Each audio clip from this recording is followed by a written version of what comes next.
Okay, microphones. Little Neil Young. Welcome back to Talk Recovery, Vancouver Co-op Radio, CFRO 100.5 FM. Welcome back, and again, back on Facebook Live, tuning in for our personal story with Josh. Josh is in the studio. Here we go. I love the personal stories, and this one shall be a personal story. We'll see how it goes. Josh, I'm excited, buddy. There's Josh.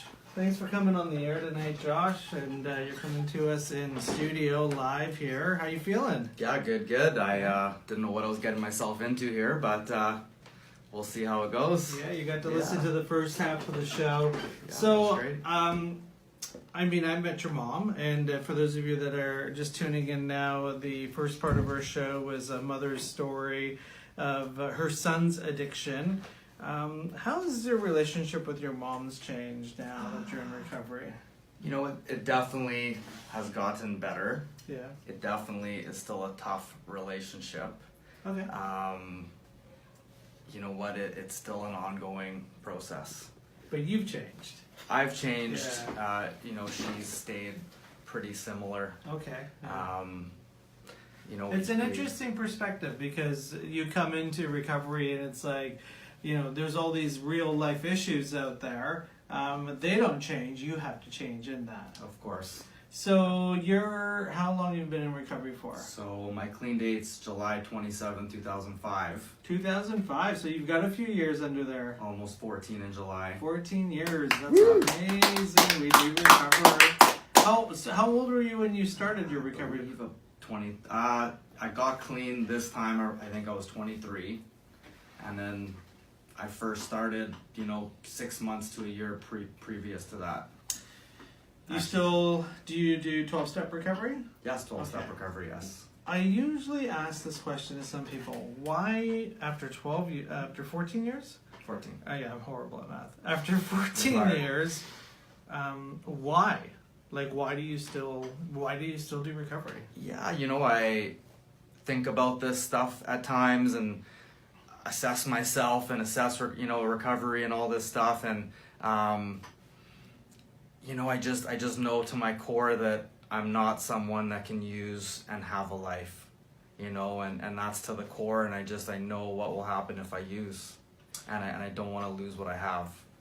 How about, do you think if you stopped doing recovery, when I say recovery, like do meetings and all that, do you think you would relapse? You know what? It could be definitely a good possibility. You just don't want to take a chance. Of course, myself, I can only speak for myself. If I don't go to meetings for a few days, a week, stop doing recovery, stop hanging out with friends, offside behavior, I can not feel good about myself and not feel good in recovery. And I know at that time, that's a time when addiction can creep in, and and it's just it's the not a good place to be. So I do my best to stay on top of things.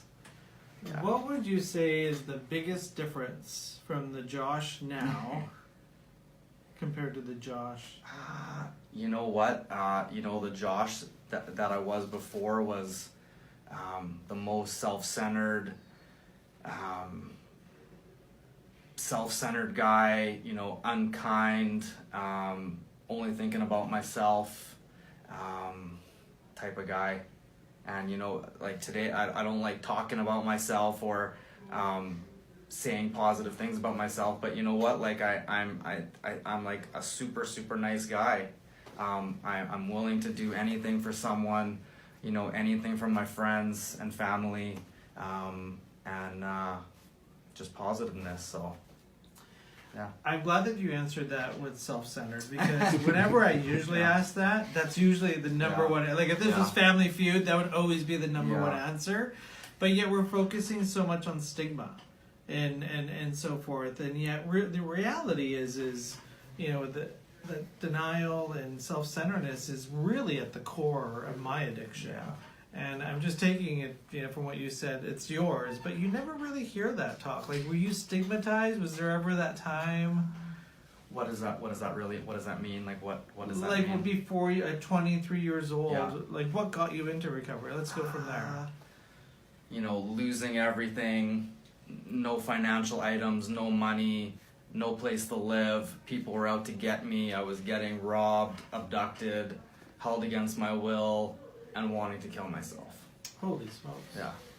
It's almost like her son, the guest we had before you. Almost, it's a similar story. Yeah. But so all that was going on in your life. Did you like, hey, I'm going to go to rehab. It's Tuesday, 9 a.m. Let's go, or were you like forced? Yeah, the thing for me at that time was I never knew about NA, 12-step fellowships, recovery houses. I never personally knew about any of this stuff. And how did you find out about it? The way my story worked was my mom was the only person in my life. I called to her for help, and she was the one who found a center for me to go to, and flew me out to the center. And that was my first start of my first recovery. Wow. Yeah, or my first attempt to be clean. And that was 14 years ago. That was, over 14, a bit over 14 years ago. The sad truth is the reality is that's still the case in today's world, where if it wasn't for moms, just, hitting that keyboard, doing search, you ain't gonna find really recovery unless it literally hits you across the face, which is sad. Yeah. And I know you do your part, you volunteer quite a bit, and you help people, especially newer people in trying to find recovery. What is now that you're in recovery, what are some of the challenges you have, like helping people try to get to where you're at today? Yeah, challenges, really, like, of being clean for this long, I can do all I can do to help inspire people and help people, and but it's their individual efforts and wants and their drive that, like, we can only do so much for that person. They have to get inspired. They have to want to be clean for this to really work. Yeah, unfortunately, there's actually work that we have to do. Your dad, Which I don't know. Pardon? Which I don't know. You don't know? No. No? No. What do you mean? I don't know my dad. No, you're a dad. Oh, I'm a dad. Yes, I am a dad. I was just like, wait a minute, what happened there? We could go both ways. Yeah, we can go Go both both ways. ways, yeah. I am a dad, yeah. And you're, it's so great seeing you with your daughter, and she's beautiful. Yeah. What was that like, being a single dad in recovery? Yeah. Because we talk a lot about single moms in recovery. Yeah. We've had single moms on our shows, I don't even know how many times, and they deserve all the support they need and all that. There's a Mother's Recovery Tribe, which is organized by our previous co-host, Francis. Shout out to Francis. You're a single dad in recovery. Single dad. Tell us what that's like. It's been working pretty amazing. Just the mom and I are just not compatible people, and it's healthier not being together. And you have full custody? No, we share her. share? We Okay. share her. Yeah, we share her. So I have her, a few days a week, and mom as well, and we share her, and it's just amazing. It's it's still very surreal. I still feel like I'm 20 years old, and now I'm managing a little child, or taking care of a child and a little creature, and it's just she's just the most amazing, beautiful thing, and you've seen her at meetings and stuff like that, and it's just, there's nothing like it in the world to have a creation of you.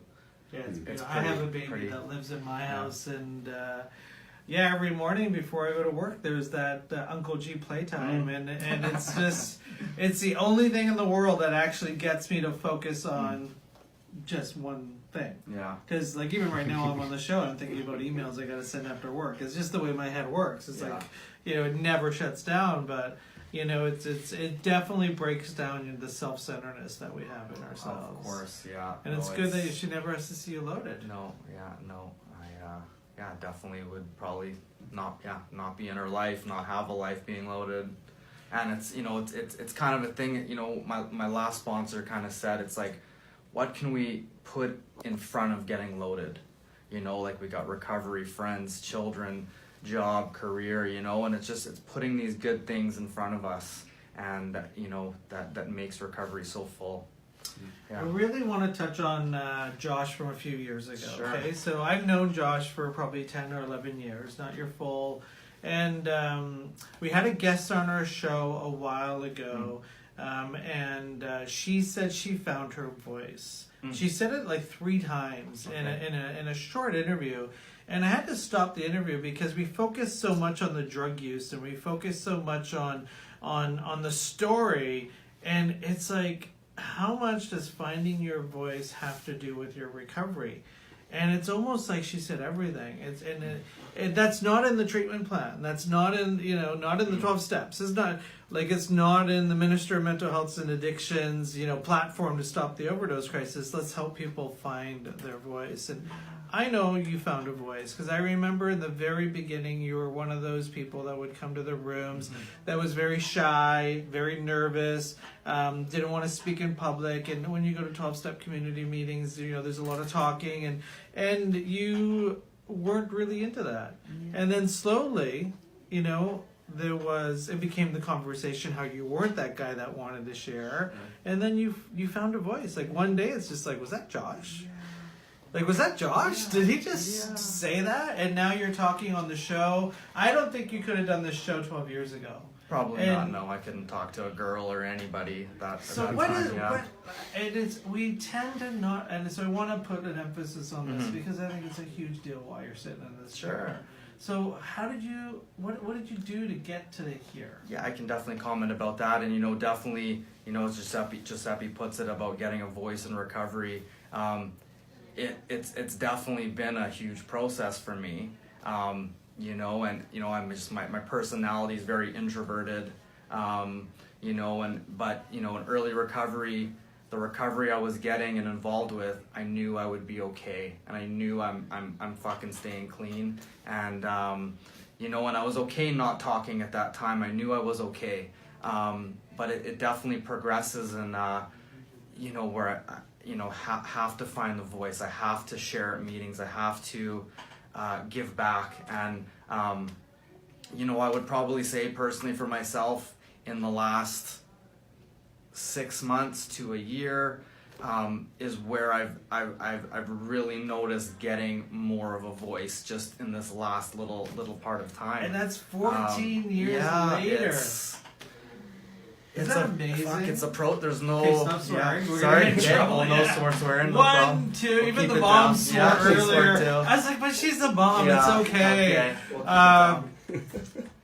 So it gets better. It gets better. It gets easier. It gets easier, yeah. So if you're like 6 months clean, you're 3 months clean, sober, person in recovery, whatever your label is, it gets easier. It's flown by pretty quick for me. It's flown by. Yeah, it's good. I'm just, you know, trying to see, you know, anywhere I can be of service. I was actually just in New York City and Barbados just a week ago, and you know what? I went to a couple meetings in New York, and the first meeting I went to, the main speaker had not shown up, and you know, I'm the guy from Canada, and they asked like, you to yeah, speak. they're like, hey, do you want to come? You know, can you be our main speaker? And you know, I'm just at this time where I'm, you know, have this really good self-esteem, and I'm just like, you know, I need to do more for my recovery, and yeah, I was the main speaker for that meeting, and it was just amazing, and feels so good to be connected, to you know, be connected and share recovery and Purpose. Purpose. It's like the Josh that was self-centered very beginning. I Yeah. mean, getting robbed, getting Yeah. held against your will, and so forth. Yeah. You know, having purpose is like this. You know, you're just like ready for the world. It's like, I can do anything because I don't have this big mess behind me, you know, holding me down and all that kind of stuff. And it's an opportunity for people to actually heal from your voice. Of course, yeah. And that's a great gift. Feel from that, you know, and then myself healing from my past, healing from everything that brought me through the door. Mm-hmm. You know, so So we only got a couple minutes left. Okay. Let's take a look here. We're almost out of time. So there's we had a mom on earlier talking about her son's journey, enabling codependency, conversations as well. And I loved what she had to say, whatever you're okay with. So you know lots of people in early recovery because you go to meetings and so forth.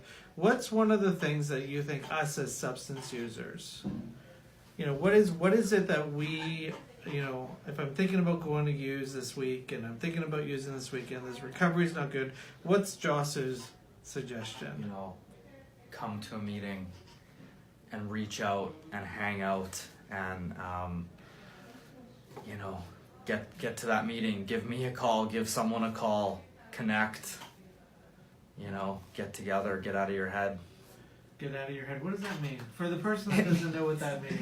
It means, what does that mean? Because we have all these slogans, all these right? sayings, and it means get out of that addictive thinking, get out of that obsession to use, get out of that, so it's not just self-centered thinking. It's just being with someone, going to do something. It makes us to stop thinking what's going on. And it's. Yeah. One of the other parts of recovery is we don't get everything that we want. Yeah. And life on life's terms, friends die. And, you said earlier that you don't know your father. That relationship hasn't been healed. But I know that when you're a newcomer, or I'm around lots of newcomers, it's like I'll grab onto any story and make it the reason. I don't know my father. Mm-hmm. My mother doesn't love me. Victim. So what process did you go through, if we can tackle that in a bit? Yeah. What process did you get through to get over the fact that you don't know your dad? My whole, I probably don't have time for all of it, but my story is a bit different, where my mom had actually gotten a donor for me, so I can't ever know him, so that was kind of my story, and even a reason why I started using, and a reason why I got into my addiction of being raised as not a normal kid in not a normal family, and among other things. But yeah, that's actually pretty cool. Yeah, that's my. I'm glad I have a father, but I feel like I'm a donor kid. Yeah, it's definitely affected me in a negative way for a lot of my life. Yeah. I'll just mention this. Like I mentioned, I was just in Barbados, where I had done a DNA test 6 months ago, and I actually matched with someone who turned out to be my half sister. Holy from Ancestry.com, and did a DNA test, and just last week I was in Martinique meeting her for the first time. Holy smokes! So what? I thought you guys all knew about that. No, I guess not. No, that. So it's and actually she had somehow tracked this donor dad down, and the donor dad is a lung doctor in Montreal and has 4 of his own kids, and she just did another DNA test and supposedly matched with another someone, and So. Well, we're gonna talk about this. We only got 30 seconds. Okay. Thank God you're clean for this. Thank you. And you were able to get this done. Yeah. All right. We got Josh's personal story. Thank you, Josh. Congratulations on over 14 years clean. And we're gonna close the show up. Darren, how are we closing the show up? All right, guys. Thanks for listening. Thanks for tuning in. This is a little Fleetwood Mac. Don't stop. Don't stop. Okay, I'm gonna hit play.